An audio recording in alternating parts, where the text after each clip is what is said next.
Hello student, स्वागत है आप सबका जोरदार स्टडी पॉइंट के इस ऑनलाइन क्लास में। तो प्यारे बच्चों, तैयारी जीत की सीरीज का ये दूसरा वीडियो है और इस दूसरा वीडियो में देखो कितना कमाल का क्वेश्चन है। निर्धारित करना है कि किसी एपी का किसी एपी यहाँ पे, अच्छा, वह एपी निर्धारित करना है। सॉरी, क्वेश्चन हम गलती ही पढ़ दिए हैं। वह एपी निर्धारित करना है जिसका तीसरा पद दिया हुआ है 5 और सातवां पद दिया हुआ है 9। देखो भाई, जब भी इस तरह का क्वेश्चन होगा कुछ नहीं करो, जो भी क्वेश्चन में बोला होता है उसको कर लेना है। क्या बोला मेरे पास कि तीसरा पद दिया हुआ है 5। तीसरा पद को हम सिंपल लिखेंगे, यहाँ पे और लिख दो।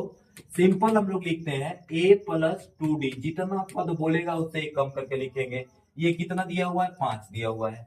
जबकि सातवां पद, अब सातवां पद को क्या लिखेंगे? a+6d। कितना दिया हुआ है? मेरे पास 9 दिया हुआ है। अब हमसे क्या पूछ लिया कि वो एपी बताओ कि क्या होगा। तो एपी बताने के लिए हमको ए का मान चाहिए और डी का मान चाहिए। कैसे निकालेंगे? इसको हम बना लेते हैं समीकरण 1 और इसको बना लेते हैं समीकरण 2। हम क्या करेंगे? समीकरण दो में से एक को क्या कर लेंगे? घटा लेंगे। क्या करेंगे?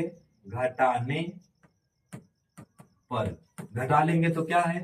a+6d बराबर में 9 और एक है a+2d बराबर में 5। घटाएंगे तो ये चीज तो बदल जाता है, तो ये कैंसिल आउट हो जाएगा। इसमें से इसको घटाएंगे, 6 में से 2 गया तो 4d बचेगा और इसमें से 5 में से, सॉरी, 9 में से 5 गया तो 4 बचेगा। तो d बराबर कितना हो जाएगा? 7 बटा काटेंगे तो 1। d का वैल्यू कितना है? 1। अब जब d का वैल्यू आ गया मेरे पास तो a का भी माना जाएगा।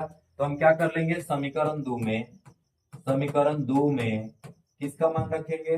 समीकरण 2 में या फिर समीकरण 1 में भी, किसी में भी मान रखेंगे। तो समीकरण 1 में d का मान रखने पर क्या है मेरे पास? समीकरण 1, समीकरण 1 है a प्लस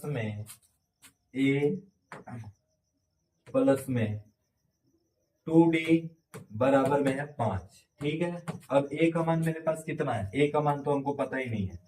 यहां से मेरे पास, सॉरी, हाँ, a का मान तो हमको पता ही नहीं है। तो हम क्या कर लेंगे? a को वैसे ही छोड़ देंगे। 2d का मान हमको पता चल गया है 1, तो यहाँ पे रखेंगे 1 बराबर में 5। ये हो गया a। 2 1 कम 2 बराबर में 5। उधर चला जाएगा तो 5 माइनस का 2 हो जाएगा, तो a का वैल्यू हो जाएगा 3। तो मेरे पास मिल गया a3 और d मिल गया मेरे पास 1। अब हम क्या कर लेंगे? हम इस एपी को निर्धारित कर लेंगे। अब देखो बच्चों, एपी जो होता है, पहला पद ए हो गया, कितना? 3। तो इसका अगला पद 1 जोड़ेंगे तो मतलब डिफरेंस, यहाँ पे कौन वैसी संख्या रखेंगे कि इन दोनों के बीच का अंतर 1 होगा, तो 4। फिर यहाँ क्या हो जाएगा? 5। यहाँ क्या हो जाएगा? 6। वैसे ही करते हैं, ये बन गया मेरे पास एपी और यही पूछा हुआ था क्वेश्चन में। चलो, ये बातें समझ में आ गई ना?